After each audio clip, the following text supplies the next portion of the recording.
Okay, let's get rid of my consonant stuff here, or my scale there. And let's just look at these dissonant intervals that we talked about. Now, how can we resolve these? It's a couple different ways. Actually, let me rewind a step. Let's talk about what resolution means. Resolution means that we get it to its consonant state. In other words, we take this dissonant interval and we let it go to where it feels like it needs to go, right? It's not just that we put a consonant interval after a dissonant interval. It's certain dissonances want to go certain places. So it's their natural resolution. I think we've talked a little bit about this when we talked about like the 5 chord to the 1 chord. That has a dissonance in it. The 5 chord has a dissonance in it. Well, actually, you could say it doesn't. It's just a chord that wants to resolve down to the 1 chord. That's how some chords work. Intervals work the same way. They have places they want to go. The dissonant ones have places they want to go. Some of them have multiple places they want to go. You've got some choices. So let's start with our major second here. I'm just going to go out here and let's do a whole note since our tempo is kind of fast. And let's do...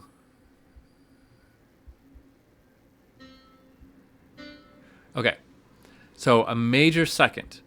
Where does that want to go? There's 2 ways you could resolve this. You could resolve it to a unison, just like that, where essentially the D falls down. You always think about directions of notes here. So in this case, the C stays the same and the D essentially falls down and becomes a unison. Another way we could resolve this is to a major third. So in that case, the C stays the same and the D climbs up to an E. We think about these as multiple voices, like each note is going to go its own path. And we're going to talk about that more when we talk about counterpoint, but imagine singing this though. Imagine you have 2 people singing this. One person's going to sing this and then this, so they're going to stay the same. One is going to go D up to E, and that's going to sound like it resolves. Right? So this is not a good spot to end a piece of music on, but this is, right? So it's a resolution. This is a resolution to this dissonance. Okay, let's look at the next one we had here, which I think was a minor second. Okay, a minor second really has only one easy place it can go, and that is down to a unison. A minor second resolving up to a third doesn't really work all that well, although sometimes you could make it work if you were crafty. But typically, a minor second wants to resolve down to a unison.